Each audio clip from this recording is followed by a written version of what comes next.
Social মিডিয়াতে বলে আপোষ করেছে। এটা আপোষ না, এটা হচ্ছে ভ্রাতৃত্ববোধের নতুন সমাজ তৈরি করা। 5ই আগস্টের পরে আমরা একটু মুক্ত বাতাস পেয়েছি। ওরা মামলাবাজি করতে দেখে যে আমরা মামলাবাজি করবো, তারা যেন আমরা না করি। কোনো প্রতিহিংসা নয়, প্রতিশোধ নয়, হিংসা নয়।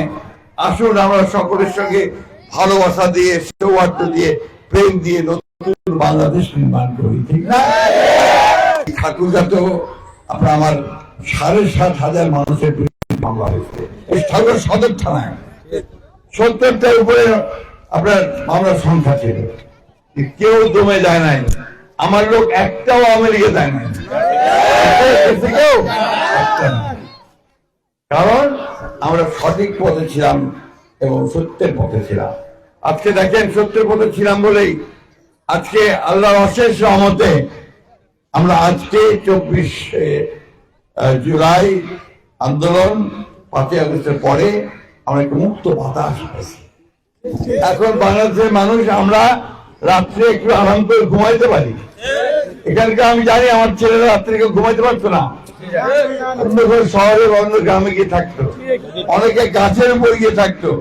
যেই খবর আসতো যে পুলিশ আসছে, দৌড়ায় গাছের মধ্যে চলে যেত, কান্দার বাড়িতে গিয়ে থাকছে, ঠিক না? আল্লাহর অশেষ রহমতে সেই খারাপ দিনগুলোতে চলে গেছে, তাই না? এখন আমাদের দায়িত্ব আসছে, সে দায়িত্বটা আসছে এখন সুন্দর দিন তৈরি করা, ভালো দিন তৈরি করা, হানাহানি না করা, আরো পাল্টা মামলাবাজি না করা। এই কথাগুলো সবাই মনে রাখবেন। কিন্তু ওরা মামলাবাজি করতে দেখে যে আমরা মামলাবাজি করবো, তারা যেন আমরা না করি। আমাদের নেত্রী প্রথম দিনই বলেছেন, কোনো প্রতিহিংসা নয়, প্রতিশোধ নয়, হিংসা নয়।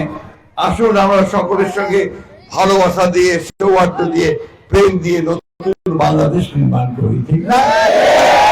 এইসব কথা বললে আবার কিছু কিছু লোক আছে, আপনাদের যে সোশ্যাল মিডিয়া আছে না, সোশ্যাল মিডিয়াতে বলে আপোষ করেছে।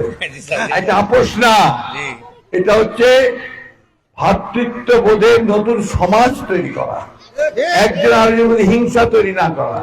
এই সমাজটাই সবচেয়ে সুন্দর। রাসূলুল্লাহ আমাদেরকে সেই পথই বলেছেন।